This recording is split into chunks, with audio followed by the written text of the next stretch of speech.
ಪಾಕ್ ಪ್ರಜೆಗಳನ್ನ ಕಸ್ಟಡಿಗೆ ಪಡೆಯಲು ಪೊಲೀಸರ ಸಿದ್ಧತೆ. ಪಾಕಿಸ್ತಾನ ಬಾಂಗ್ಲಾ ಪ್ರಜೆಗಳಿಗೆ ವೈದ್ಯಕೀಯ ಪರೀಕ್ಷೆ.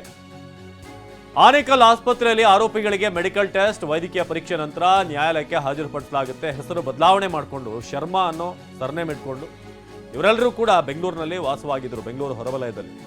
ಆನೇಕಲ್ ಆಸ್ಪತ್ರೆಯಲ್ಲಿ ಆರೋಪಿಗಳಿಗೆ ಮೆಡಿಕಲ್ ಟೆಸ್ಟ್ ಅನ್ನು ಮಾಡಲಾಗುತ್ತೆ. ವೈದ್ಯಕೀಯ ಪರೀಕ್ಷೆಯ ನಂತರ ನ್ಯಾಯಾಲಯಕ್ಕೆ ಇವರನ್ನ ಹಾಜರುಪಡಿಸಲಾಗುತ್ತೆ. ಆನೇಕಲ್ನ ಜೆಎಂಎಫ್ಸಿ ಕೋರ್ಟ್ಗೆ ಹಾಜರುಪಡಿಸಲಾಗುತ್ತೆ.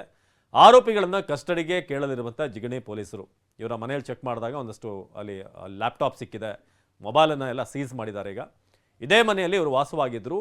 ಜೊತೆಗೆ ಇವರು ಪಾಕಿಸ್ತಾನದಿಂದ ಇಲ್ಲಿಗೆ ಬಂದು ಇಲ್ಲಿ ಭಾರತೀಯರ ಹೆಸರು ಬದಲಾವಣೆ ಮಾಡ್ಕೊಂಡಿದ್ರು. ಶರ್ಮಾ ಅನ್ನೋ ಸರ್ನೇಮ್ ಜೊತೆಗೆ ಹೆಸರು ಬದಲಾವಣೆ ಆಗಿತ್ತು. ವೈದ್ಯಕೀಯ ಪರೀಕ್ಷೆ ನಂತರ ಈಗ ನ್ಯಾಯಾಲಯಕ್ಕೆ ಅವ್ರನ್ನ ಹಾಜರುಪಡಿಸಲಾಗುತ್ತೆ. ಯಾವ ಉದ್ದೇಶದಿಂದ ಹೆಸರು ಬದಲಾಯಿಸ್ಕೊಂಡಿದ್ರು, ಇಲ್ಲಿ ಬಂದು ನೆಲೆಸಿರೋದು ಯಾಕೆ, ಇದೆಲ್ಲವನ್ನು ಕೂಡ ಕೂಲಂಕುಷವಾಗಿ ಹೊರತೆಗೆಯಲಾಗುತ್ತೆ.